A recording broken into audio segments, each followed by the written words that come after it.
Assalamualaikum warahmatullahi wabarakatuh. Sobat Muslim, setiap makhluk yang bernyawa pasti akan meninggal dunia. Itu sudah merupakan ketetapan dari Allah Subhanahu wa Ta'ala. Namun bagaimana dan dalam keadaan apa kita akan meninggal dunia, tidak ada yang tahu selain Allah Subhanahu wa Ta'ala. Untuk itulah, sebagai umat Muslim, kita harus mempersiapkan kematian kapanpun dan dimanapun, sehingga sewaktu-waktu kita dipanggil Yang Maha Kuasa dalam keadaan husnul khotimah. Dan pasti itulah yang paling diharapkan oleh setiap umat Muslim, karena ada surga yang menanti orang-orang yang meninggal dunia dalam keadaan yang paling baik, yaitu keadaan di mana kita beriman kepada Allah dan tidak mempersekutukannya.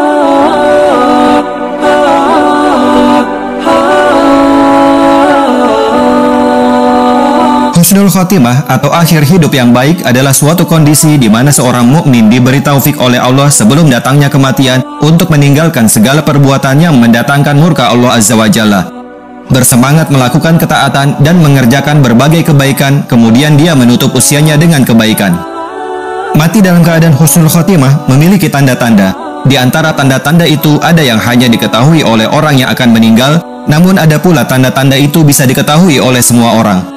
Adapun tanda yang hanya diketahui oleh seseorang yang hendak meninggal adalah adanya bisyarah atau kabar gembira dari Allah bahwa dia telah mendapat keridhaan Allah dan berhak mendapat kemuliaan darinya sebagai bentuk keutamaan yang diberikan Allah kepadanya. Adapun tanda-tanda kematian husnul khotimah yang terlihat dan bisa diketahui oleh semua orang diterangkan di dalam kitab Ahkamul Janaiz karangan Syekh Abdul Aziz bin Baz, Syekh Nasiruddin Al-Albani, dan Syekh Utsaimin. Lalu apa sajakah tanda-tanda seseorang yang matinya dalam keadaan husnul khotimah? Simak ulasannya dengan menonton video ini hingga akhir, dan share video ini kepada teman dan keluarga kalian. Karena barang siapa yang menunjuki kepada kebaikan, maka dia akan mendapatkan pahala seperti pahala orang yang mengerjakannya. Pertama, mengucapkan kalimat syahadat menjelang wafat. Syahadat adalah kalimat tauhid yang harus selalu kita ucapkan, karena itu adalah pengakuan kita kepada Allah Ta'ala sebagai Tuhan dan Nabi Muhammad SAW sebagai Rasul kita. Mengucapkan syahadat menjelang wafat merupakan salah satu tanda seseorang mati dalam keadaan husnul khotimah. Siapa yang akhir ucapannya adalah kalimat La ilaha illallah, dia akan masuk surga. Hadis riwayat Abu Daud.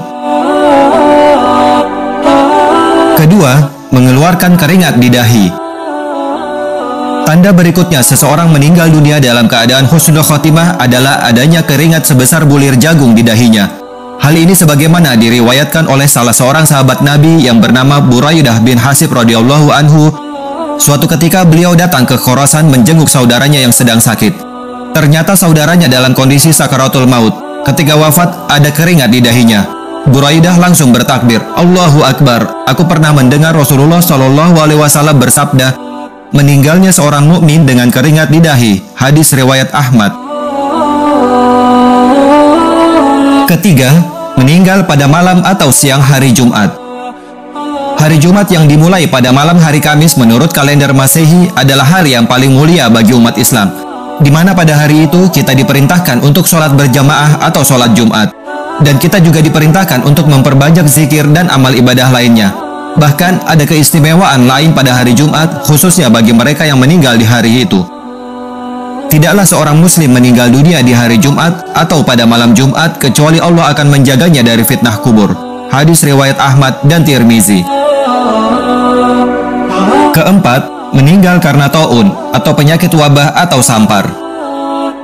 Dalam kitab Bazlu Al-Ma'un fi Fadli Al-Ta'un karangan Al-Hafiz Ibnu Hajar Al-Asqalani dijelaskan bahwa taun adalah wabah atau pandemi karena bisa menimpa dan menulari begitu banyak orang. Tidak memandang jenis kelamin, usia, kebangsaan, atau agama dalam suatu wilayah atau bahkan meluas ke banyak wilayah. Mengacu pada definisi tersebut, wabah corona yang merebak sekarang ini di seluruh dunia bisa digolongkan sebagai taun. Adapun sampar merupakan penyakit menular yang disebabkan oleh bakteri. Orang yang meninggal karena taun termasuk dalam kematian husnul khotimah. Mati karena penyakit sampar adalah syahid bagi setiap muslim. Hadis riwayat Bukhari. Kelima, meninggal karena sakit perut. Syekh Profesor Abdullah bin Jibrin rahimahullah menjelaskan, sakit perut yang dimaksud adalah diare yang parah dikarenakan salah pencernaan. Atau bisa juga campuran makanan dan enzim pencernaan rusak karena adanya sisa-sisa bahan yang tidak dibutuhkan pencernaan yang mempengaruhi lambung. Campuran ini bisa mengganggu kestabilan makanan di dalam perut. Meninggal karena sakit perut termasuk tanda kematian husnul khotimah, sebagaimana yang disabdakan oleh Rasulullah SAW. Barang siapa yang mati karena sakit perut, maka dia adalah syahid. Hadis riwayat Muslim. Keenam, meninggal karena tenggelam atau tertimpa reruntuhan. Seorang muslim yang meninggal dunia karena tenggelam maupun tertimpa reruntuhan bangunan, maka ia tergolong mati syahid dan matinya husnul khotimah. Orang yang mati syahid itu ada 5, yaitu orang yang mati karena penyakit taun, orang yang mati karena penyakit perut, orang yang mati tenggelam, orang yang mati karena tertimpa reruntuhan, dan orang yang mati syahid di jalan Allah. Hadis riwayat Bukhari dan Muslim. Ketujuh, syahid di medan perang. Ada sebutan khusus bagi mereka yang meninggal dunia di medan perang, yaitu mati dalam keadaan syahid. Bahkan kita harus menguburkannya dengan pakaian yang mereka pakai ketika terbunuh. Janganlah kamu mengira bahwa orang-orang yang gugur di jalan Allah itu mati, bahkan mereka hidup di sisi Rabb mereka dengan mendapatkan rezeki. Quran Surat Ali Imran ayat 169. Dikarenakan kedudukan orang yang mati syahid dalam agama Islam sangat mulia, Allah memberi keistimewaan bagi orang-orang yang mati syahid dengan mengampuni seluruh dosanya di awal terbunuhnya, diperlihatkan tempatnya di surga, dilindungi dari azab kubur, dibebaskan dari azab hari kiamat, diberikan perhiasan berupa iman, dinikahkan dengan bidadari surga atau hurun in, dan boleh memberikan syafaat kepada 70 keluarganya di akhirat. Kedelapan, wanita yang meninggal saat nifas atau melahirkan anaknya. Wanita yang meninggal pada saat persalinan atau pada saat masa nifas digolongkan sebagai mati syahid dan dijanjikan surga oleh Allah Subhanahu wa Ta'ala. Hal ini sebagaimana yang disabdakan oleh Rasulullah SAW. Dan wanita yang dibunuh anaknya atau karena melahirkan masuk golongan syahid, dan anak itu akan menariknya dengan tali pusarnya ke surga. Hadis riwayat Ahmad. Kesembilan, meninggal karena mempertahankan hartanya. Dalam Islam, kepemilikan harta mendapat perhatian yang cukup besar, bahkan salah satu dari 5 tujuan syariah atau maqasid syariah adalah menjaga terpeliharanya hak milik atau kepemilikan harta. Dikarenakan Islam memandang harta sebagai alat dan sarana untuk memperoleh manfaat dan untuk mencapai kesejahteraan serta tujuan dalam hal beribadah. Oleh sebab itu, Islam memberikan sanksi kepada seseorang yang melanggar dalam perihal hak milik, misalnya pencurian, pembegalan, penyerobotan, pencopetan, perampokan, dan lain-lain. Dan dalam mempertahankan hak milik, Islam memberikan hadiah yang spesial bagi seseorang yang meninggal dikarenakan mempertahankan hak miliknya tersebut, yaitu mati syahid.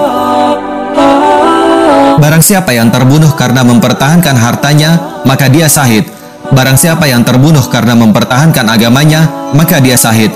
Barang siapa yang terbunuh karena mempertahankan nyawanya, maka dia syahid. Dan barang siapa yang terbunuh karena mempertahankan keluarganya, maka dia syahid. Hadis riwayat Tirmizi. Kesepuluh, meninggal dalam keadaan mengerjakan kebaikan atau amal soleh. Setiap umat muslim diwajibkan untuk melakukan amal soleh, bahkan yang paling kecil sekalipun, seperti menyingkirkan batu dari jalan. Kita tidak pernah tahu amal soleh mana yang akan diterima oleh Allah Subhanahu wa Ta'ala. Namun kita harus terus melakukannya selama masih bernyawa. Karena amal soleh yang kita lakukan dengan rutin bisa membawa kita meninggal dunia dalam keadaan husnul khotimah. Siapa yang mengucapkan la ilaha illallah karena mengharapkan wajah Allah yang dia menutup hidupnya dengan amal tersebut, maka dia masuk surga. Siapa yang berpuasa sehari karena mengharapkan wajah Allah yang dia menutup hidupnya dengan amal tersebut, maka dia masuk surga. Siapa yang bersedekah dengan satu sedekah karena mengharapkan wajah Allah yang dia mengakhiri hidupnya dengan amal tersebut, maka dia masuk surga. Hadis riwayat Ahmad. Ke-11, meninggal saat menjaga perbatasan dengan negara kafir. Dalam agama Islam, menjaga perbatasan agar kaum kafir tidak menyerang kaum muslimin disebut sebagai ribat. Rasulullah memberikan kabar gembira bagi mereka yang ditugaskan menjaga perbatasan negara dan meninggal dunia. Mereka termasuk orang-orang yang masuk dalam golongan husnul khotimah. Berjaga-jaga di jalan Allah sehari dan semalam lebih baik daripada puasa sebulan dan sholat sebulan. Bila ia meninggal, amalnya yang biasa ia lakukan ketika masih hidup terus dianggap berlangsung dan diberikan rezekinya serta aman dari fitnah atau pertanyaan kubur. Hadis riwayat Muslim. Demikianlah sobat muslim, 11 tanda seorang muslim meninggal dunia dalam keadaan husnul khotimah. Yang pasti kita harus terus beramal soleh, melakukan kebaikan dan selalu berbaik sangka kepada orang lain. Karena kita tidak tahu kapan dan dalam keadaan apa Allah Subhanahu wa taala memanggil kita. Semoga kita semua termasuk orang-orang yang akhir hidupnya husnul khotimah. Amin ya rabbal alamin.